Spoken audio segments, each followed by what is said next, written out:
joining us today.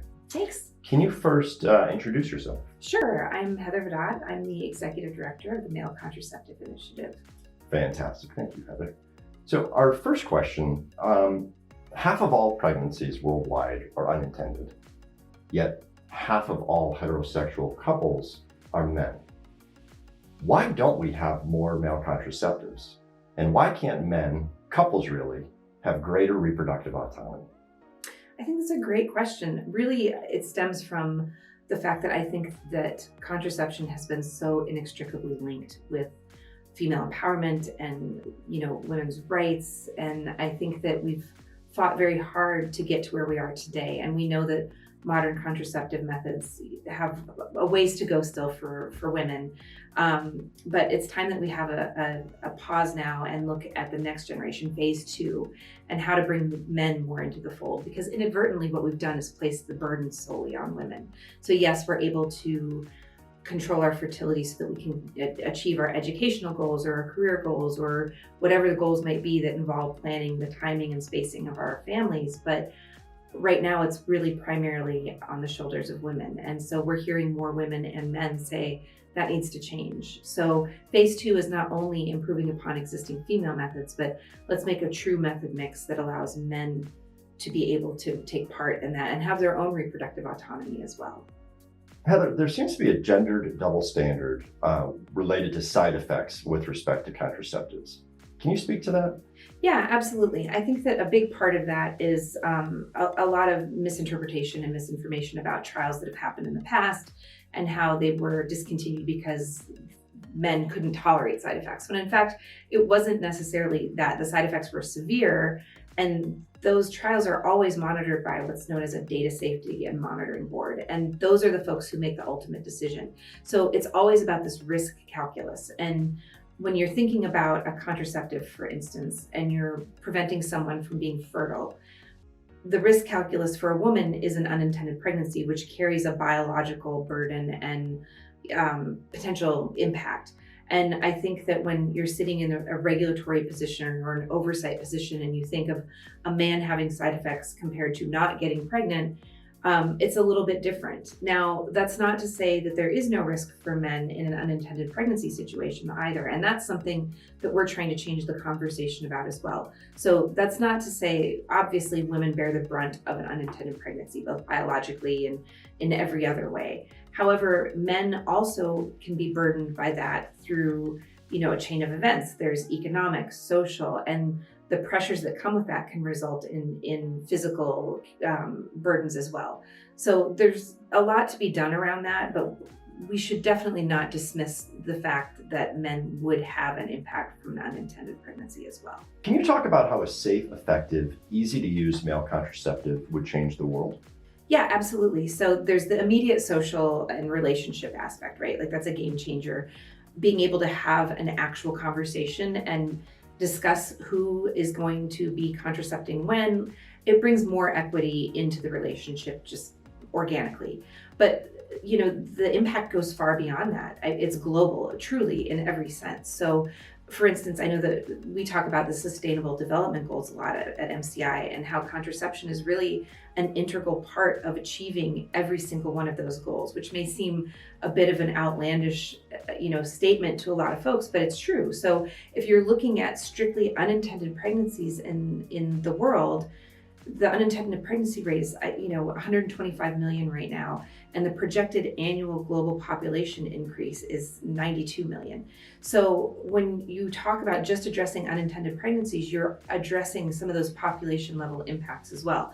So we already know that increased contraceptive use has a positive impact on education outcomes for women, on economic outcomes for families, on infrastructure, because you don't have to build as many living spaces, take up as much land, and then you can just sort of see the ball roll from there. There's less demand on resources, so less demand on water, less demand on food. So it really is a major starting point for addressing some of the world's biggest issues. How do you think male contraceptives will be received in the United States and, thinking further out, the rest of the world? That is a great question. So I right off the bat, I can tell you MCI has published a consumer research study where we assessed men in the United States specifically, and we identified as many as 17 million men who are looking for new contraceptive methods. So I think right there, that's just in the US. So you can easily extrapolate that into a global context. However, we're also working with some collaborators in the field to do an assessment of 8 different countries, 9 geographies, to get really at the latent demand that exists for male contraception around the world. So we'll be talking, our colleagues will be talking to men as well as their partners. So this is really excited about this research. It's something we're all very excited about. And we're hoping to see the results of this in probably the second quarter of 2022. So imminent, and it's a large sample size. So it's going to be a nice definitive thing for everyone to look to and say, can we please put this question to bed? Men do want contraception. They're looking for it. They will use it. What would you say is the biggest barrier to achieving the next generation of male contraception? I think right now the obvious answer is money, funding, support, investment, whatever word you want to use. There is a robust pipeline of potential methods. Contraception is a very underfunded space. Generally, male contraception is a small portion of that already small pie. So I think that funding is the first thing, but there's more to it. I think that we do have to be more open socially and understand that, you know, a lot of the misperceptions and myths that we have around contraception and men's interest and women's trust in it are misplaced. And the conversation I'm hoping will shift once the data from the study that I mentioned earlier are available. I think that that'll start happening. But whether or not that has any impact, the next generation's already way ahead of us. The young people we talk to all the time expect this. We talk to young women and men, and they say, you know, wait, there's not? Like, they just sort of automatically expect that there are methods for both men and women. And I think it's also a bigger conversation in our current times, because this is a great time to be talking about this as well, because our conversations around gender are changing so much and sexuality are changing so much. So when you think of female only or female specific methods, you know, adding male to the other end of that spectrum introduces the idea that there's a whole center area of that spectrum that hasn't been being served. And, you know, the trans populations are at risk for unintended pregnancy, perhaps even at a greater level than most of the rest of heterosexual couples, because they don't feel like there's products out there that are for them. So that's where we feel like non-hormonal methods in particular have the ability to have an impact. So I think we're talking about serving everyone to a better degree. It's something that's needed. You need a spectrum to be able to serve a spectrum. And right now we only have half of that. When do you think a new male contraceptive will be widely available? That's the big question. So, you know, in addition to promoting these methods and getting people excited, we really feel a responsibility to be clear in timelines. So there's a couple of things influencing this. The first, again, is support. So continuing to have financial support to not have pauses in the development is critical. So if things keep moving in that direction, then the next thing that we have to think about is the variety of methods. So you have short-acting methods, so maybe a pericoital method that you would take before sex and then it would wear off in a couple hours. And then you have what are called longer-acting reversible contraceptives, or LARCs. And those could work for months to years. And that includes some of the devices that are currently in development, such as the vasocclusive products. So those products, the vasocclusives, will be to market sooner because they are being regulated as a device. But those LARCs in the middle, you have to think about the time that it takes to develop a clinical trial.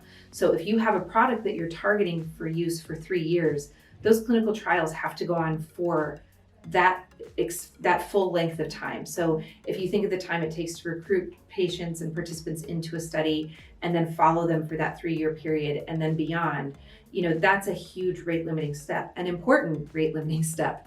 But so that's why we have to make sure we're doing everything we can on either side to be as supportive financially, as efficient scientifically as we possibly can to get these things to market. So I guess in summary, the device products will be to market in the next, hopefully, 5 years. Any of the longer acting methods, we're looking at probably a decade still before they get there. But one of the challenges that we've had is that can be off-putting to people, right? It makes sense. People want to see this happen. But every time we kick that can down the road, we're not getting ourselves any closer. So that's how we've gotten into the situation we are. Male methods have been ready to be developed for over 50 years. The female pill and male contraception were neck and neck at the start of this, back at the turn of the 20th century. So, we just kept pausing and pausing. And if we don't make these strides and invest now, we're going to be having the same conversation in another decade.